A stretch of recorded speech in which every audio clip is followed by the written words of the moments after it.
jotee ñu ngi ci bande bu verte bi après bu ci wootee dinañ ko jox numéro Samba sànq on parlait de li nga xamante ni moo di fédération sénégalaise de football bi nga xamante ni daanaka coow li bari na fa de. dañoo geruñu. amoon ndox. fédération tamit. laaj na ab saytu de même ak njiit gu bees gi toog laaj nañu leeral lu bari biir fédération. parce que y a trop de choses dama bëgg ñu déglu attentivement ku mën a partager it mën ngaa partager. ngir wax ji gën a yaatu. rapport Cour des comptes daf fi génn ñu ñuy def une analyse. sur ça et des noms sont revenus. Ouais. et sûrement Samba. keroog bi mu déggee Abdoulaye Fall.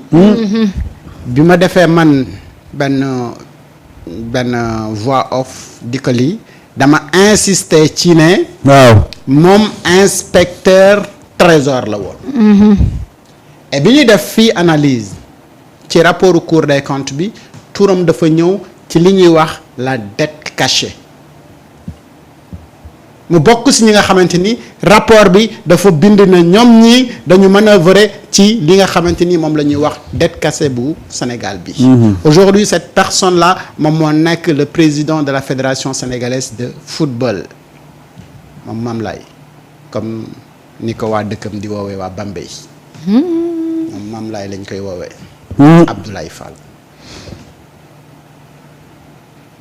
Alors ce monsieur est devenu aujourd'hui le président de la fédération sénégalaise de football moo tax tout à l'heure ma ni ndax dañu jàpp ne le problème du football sénégalais tey jii la yem.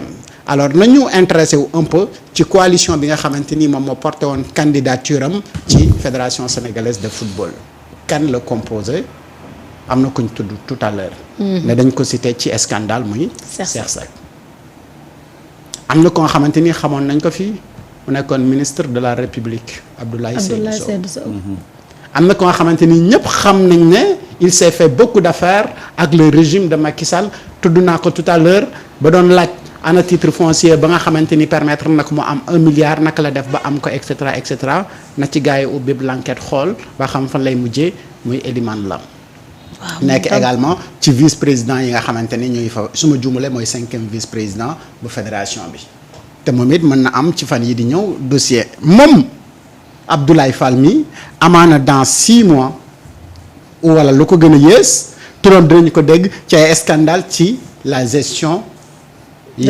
fédération oui parce que attention trésor public ñun ñëpp nangu nañ ne ñoo nekkoon problème mu Sénégal yàqu-yàqu tey ci réew mi yëpp nangu nañ ne ñi amoon yenn poste de responsabilité yi doon liggéey ak Macky Sall ñoom participer nañ ci mbir yi te Abdoulaye Fall mi turam dafa ñëw ci li nga xamante ni moom moo nekkoon ci trésor public boobu noonu donc dette cachée bu Sénégal son nom est dedans et tey donc bu ñu demee ba Madi di jéebaane na am na mbirum corruption mënuñu ko confirmer de mais suñu xel day ñaaw. waaw nee na moom de ay corruption la gis moo tax mu désister. non suñu xel day ñaaw même bu fekkee ni moom mënul ñu indil ay preuves yu koy établir ne lii la alors léegi pourquoi toutes ces personnes là yi nga xamante ni dañu leen soupçonné si mbir yi nga xamante ni ay ñaawteef la yu nga xam ne suba ak ginnaaw suba seen tur war na fa mën a nekk lu tax ñuy précipité wu di daw di bëgg di làqatu ci fédération sénégalaise de football parce que nga xam ne les règlements de football dafa wuute ak yeneen règlement yi nga xam ñoom tant que enfreindre li nga xamante ni moom mooy règlement ak statut yu CAF wala yu FIFA pratiquement yeneen yi nga xamante ni dañ la ci épinglé yépp ñoom da ngay am benn protection ci ñoom et puisque l'article 40 ba statut bu fédération sénégalaise de football nee na daf lay fal pour 4 ans et que pour ñu remplacer la amul ci benn article wala statut bu nga xamante ni man xam naa ko bu nekk ci statut yu règlement intérieur bu fédération bu nga xamante ni donc dans ces scandales yi nga xamante ni moom lañ leen di tudd dans la gestion des affaires publiques yu war a mën a tax ñu remplacer leen wala ñu dindee leen ci poste yi nga xamante ni moom la ñu nekk sauf bu fekkee ni loyauté wala enfreindre yenn loi yi ak règles yi nga xamante ni loolu c'est dans le milieu sportif et surtout dans le football yu nga xamante ni règle nekkul ci norme FIFA wala CAF wala yi nga xamante ni moom moo nekk ci football dans ce cas là dinañu la mën a indil ay sanctions mais bu fekkee ni da nga am même un dossier pendant devant la justice y a pas encore benn statut bu ñu xam bu nga xamante ni prévoir na remplacer donc le président wala le vice-président pour que en attendant kooku régler son problème juridique et ça c'est des problèmes yoo xamante ni pour man quelque part mbirum candidature yi.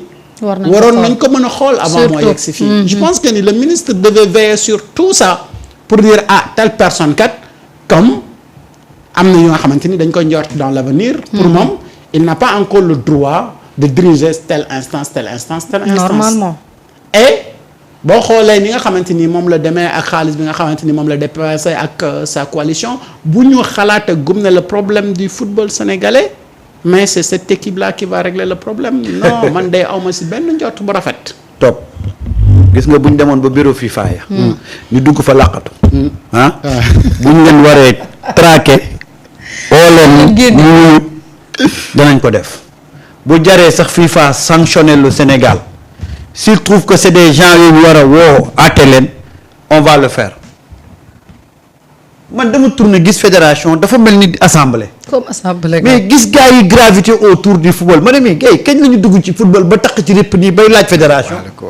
et moi à un certain moment donné je me suis dit que l'État du Sénégal devait avoir une mainmise sur la fédération.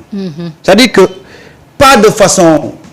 Pas imposer un dictat non mais waroon nañu teel a anticiper créer un profil pour que mu nekk le président de la fédération de football du Sénégal. loolu moom dëgg la. parce que gis nga bu ñu ko defoon li ñu bëgg a xam yëpp ci fédération de football dinañ ko xam ba pare dinañ mën a maîtriser cette fédération là. mais regarde les gens qui gravitent autour de la fédération man entre-temps je me suis dit mais man maa dul woon suivre footballu Sénégal wala man maa xamul li géej gi di riir. yaa xamul li géej gi di riir.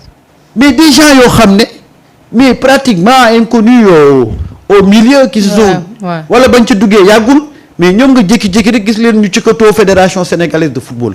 déjà li nga bëgg a xam. après doo ko mën a xam. et c'est dommage. c'est dommage que fédération bi on privilège des hommes d'affaires tout en mettant de côté les véritables acteurs du football.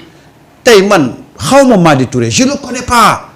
mais tey au moins Madi Touré on peut pointer ses réalisations parce que au moins créé na académie centre de formation qui a produit beaucoup de talents yoo xam ne tey ñoo yor équipe nationale kooku tey boo ko man kooku xam naa ko ci football mais je suis désolé les autres mais lu leen indi équipe nationale lan moo leen dugal ci fédération bi gis nga réew boo ko bëggee gérer dafa am ay secteurs yoo xam ne yow état bi da nga ciy teg say loxo wala nga dugal ci say homme man 1 an avant su ma nekkoon état bi damay wut un profil outillé ko jàppale ko ba mu ñëw nekk le président de la fédération mais quand tu laisses la fédération de l'ONU ne ñoom daal organe la bu war a indépendant mais non ça ne se passe pas comme ça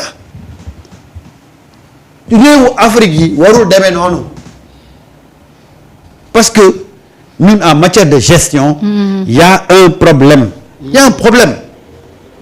mais faisons l'évaluation de tout ce qui s'est passé bi ñuy jógee Coupe d'Afrique bi ñuy dem Qatar liñ ko yóbbu ci koppar bëri bi ñuy dem Côte d'Ivoire mais il fallait ñu faire évaluation bi rendre ko public ñëpp aujourd'hui yi nekk ci équipe bu bees bi. waaw il était encore dans l'ancienne équipe. xoolal gis nga boy suñu sport bi ba nga juddoo ba tey les mêmes têtes ñooy graviter autour des mêmes structures. mais boo xoolee le cas de Senghor. waaw Augustin qui a été élu depuis 2009. mu def 15 ans à la tête de la fédération mais voulait dem encore beneen 5e mandat. waaw. mais donc nga war a comprendre que ni fii nekkul rek waa ji daf fi nekk pour liggéey. parce que foo def 15 ans di fa liggéey normalement war ngaa def une évaluation bu positive. ba nga xamante ni dem noppalu ji ngay gën a. mais est-ce qu'on a eu un bilan est-ce que def nañ bilan. gisuma ko de wala boog. publié wuñ xëy na ñoom def nañ ko. def bilan il faudra faire bilan parce que bi mu fa toogee dafa yàgg. mais amul benn compétition bu Sénégal yi dem ñëw te nit ñi yokkuwuñu scandale. waaw. système de vote bi nga xamante ni keroog mu ngi doon am rek ci football bi ak mondialisation ak technologie fi mu toll ne reste que loolu rek waroon na tax ñu ne noonu yéen il faut ñu dindi leen. man maa ñëw gars yi dindi compter bulletins yi est-ce que ëpp na ëppul c'est-à-dire méthode bu nga xam ne depuis 1960 ba suñu joon yàlla tey fédération sénégalaise de football noonu la ñuy voté seen président alors que tey assemblée nationale ñoom ñoo gën a mais c'est en moins d'une minute ñu xam ko voté oui ou non. man de war naa ci yàlla ne ministre ba fa toogoon boo ko laajee nan lañ voté du la ko wax. non moom mënu ko xam. mënu ko xam man de damaa toog di seetaan vote bi système bu archaïque. man de damaa boo toog xamante ni fraude boo bëgg a def c'est permis. c'est autorisé. Ouais. Et mais aujourd'hui boo gisee ñi nga xam ne ñoo nekk autour de ça c'est des multimilliardaires. te kenn xamu leen ci benn engagement bu nga xamante ni am nañ ko ce sport seen milliards yi fan lañ ko jëlee aujourd'hui seen tour yi ñu ngi ci dans tous les rapports. doy na waar de. c'est eux aujourd'hui qui sont venus pour ne dañuy développer le football sénégalais. ah non nañu wax. waaw nañu defal bilan nag. waaw soxla nañ ko de. nañu waxante dëgg nañu defal bilan. man ko soxla nañ ko de. am na campagne boo xam ne presque on a débloqué 14 milliards yàgguñ fa ñu ñëw. ci lañ yóbbuwoon influenceurs yeeg ñooñu. waaw ku nekk dem na kay koo xalaat dem na gis nga suñu problème suñu football bii il faut que ñu jël ay mesures pour càmbar ko parce que depuis 2020 mois il y a tellement de milliards yu dugg ci biir fédération bi yu dugg ci biir football bi mais man voilà une structure boo xam ne kenn xamul bilan yam waaw ñoom kay balaa ñu doon def élection dañu waroon def bilan. dañoo waroon présenter un bilan ba pare. rendre public que les Sénégalais xam waaw kon bilan nartaam ah kanaa bu ñuy def passation Xanaa de passation, service ah peut-être dinañ ñu wax peut-être dinañu wax bilan. président dinañu wax fi mu jëlee football bi 2009 ba 2000. man de jaxle naa 2005. man de jaxle naa il a fan la fallu que ñu sës ko ci miir bi pour ñu mën a defar mais beneen kat élection. ba kii génnewul nit sax ci waroo fenêtre toog bi. sax ba ñuy wiccax sa loxo si ndab. président sortant bu nga xam ne tu es arrivé troisième position même deuxième tour mënoo fa dem. waaw ça veut dire c'est que un gars yi président sortant. mooy que ni ndab kenn waru koo ñëdd. déedéet Football toog bi. ba ñuy fël sa loxo. ah man waa ji ñu jox aussi nawetaan yi man ba mu juddoo ba tey moom rek laa gis muy gérer affaire yi nawetaan yi. kan la waa ji kan kana waaw. sëñ kan moom it kenn xamul depuis 1900 kenn xamul ba léegi te moom it mu ngi woon ci coalition waa ji gagné ni ah waaw c'est Sénégal. ci coalition waa ji gagné la bokk. Sénégal xamuñu moo daal. tax aujourd'hui bu ñu jàppee ne y a un changement dans la fédération sénégalaise de football ñu ngi nax suñu bopp y a aucun changement. amul changement de. y a aucun changement c'est juste le système qui a été reconduit ñu changé kenn ku nekkoon ci digg bi yóbbu ko ci bopp bi jël mbir yi jaxase defar ba defaraat ne am nañ lu bees. amuñu dara lu bees. man de borom nawetaan boobu daal man ba ma duggee Ndakaaru ba tey sëñ kan moom laay gis. Moom rek ngay gis. moom laay gis muy gérer affaire yi nawetaan. sëñ kan. fii daal amul démissionné amul pare Non, non. amul retraité c'est comme amul on dirait dara. que moom rek moo am compétence quoi. waaw waaw. day mel ni yow Moom rek rek yaa moo xam. mais dëkk bi am na problème de. bu mag. ah man de waa ji daal ba mu xamee nawetaan ba tey ba mu amee structure ba tey. mais Samba. ah. Samba. man maa koy wax fii di ko répété waat bu ñu foogee na am nañu changement ci football bii. ndax am nañu président bu bees ca bopp fédération sénégalaise de football ñu ngi nax suñu bopp. et nit lañ yu nga xamante ni dama ne leen d'ici peu de temps bu kenn am surprise bu ñu déggee seeni tour ci ay rapports yu nga xamante ni ci gestion wu finance publique bu Sénégal la. parce que le nouveau président moom Abdoulaye Fall inspecteur u trésor la te lépp li nga xamante ni rapport u Cour des comptes génnee na ko turam mu nga ca biir. ah mu ngi noonu. moom Elimane Lam moomee it bés a ngi ñëw de ci bés yi mën na am it dossier fekk ko fa Cheikh Seck moom dégg ngeen bosam. te ñi ñoo nekk ci fédération bi de. ah looloo fa nekk. Abdoulaye Seydou Sow moom it moo ngi ca. ma nga ca de kooku te moom. kooku it moom gis ngeen li fi xewoon yooyu it lu ñuy mën a lile waa fédération bii nii est-ce que moom moo war a sauver football bu Sénégal. parce que fédération bi pour mu sauver football bu Sénégal ñi nga xamante ni ñoom ñoo koy diriger seeni loxo dafa war a. set wecc weex ah. fii de ñoo war a ëllëg Sénégal boo fi bëggee gis. seeni loxo dañoo war a Alioune Petit. ndekete moom li muy def nii yëpp. mais non waaw. mais c'est-à-dire que Sénégal réew farce dëgg la Sénégal. c'est-à-dire que keroog boo xoolee rek. ñu doon voté nga xam ne c'est pas sérieux. non pas du tout. avec tout ce que fi ñu niveau bi suñu football yem suñu fédération waroon yem ci niveau boobu. nga gis ñu dem ba ci ne dañuy def deuxième tour maa di voté après daal di dem yoonam. c'était la cacophonie totale. totale. non même avant même ñuy dem deuxième tour dafa désister. mais malgré tout commission électorale bi nee nañ deuxième tour day am. deuxième tour donc am les gens ont voté et le gars il revient avec 332 voix. keroog de Sénégalais dañu pour gagner ko donc il a été élu.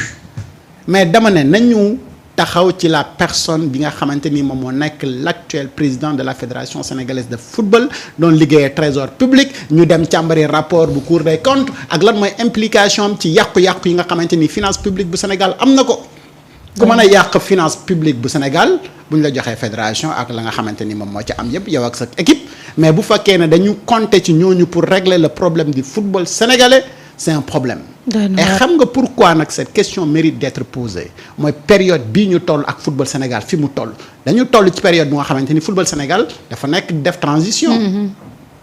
une vieille équipe wala des anciens yoo xamante ni dañu war a génn. dem xale yi dugg une nouvelle génération bu leen war a teg ñu changer coach changer lu bëri war a def transition war a def qualification coupe du monde war a participer coupe d'Afrique également d'ici quelques mois. mais c'est-à-dire ñu changer également président fédération mais yan profil la ñu teg foofu et c'est pourquoi ma ne tout à l'heure le ministre des sports waroon na gën a am implication si càmbar les profils ak ban fédération la ñu bëgg pour mën a yóbbu donc changer la politique sportive wala le football sénégalais ba nga xamante ni les profils des candidats ak seen i jaar-jaar seen parcours ak yooyu mooy ce qu'on fait ak les ministres bala ñu laa nommé dañ la war a def loolu. waaw xool sa parcours. xool sa parcours. mooy xool dëgg sa de jaar-jaar est-ce que. fi nga nekkoon mais parce que fu ñuy joxe ay milliards. mais mënuma comprendre ko nga xamante ni ay rapport gis nañu ne fa mu doon non seulement fa mu doon liggéeyee ak position ba mu nekkoon rek.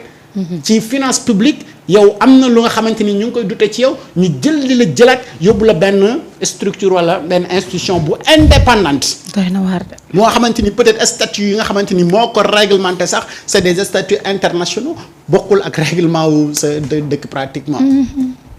mu nekk beneen blocus moo xamante ni mën na ko indi dans l'avenir. d'accord xam nga li gën a désolant dans ce pays-là mais une fédération qui ne s'occupe que des compétitions internationales. footballu Sénégal lan lañ ci développé. dara nga xam rek malgré la présence des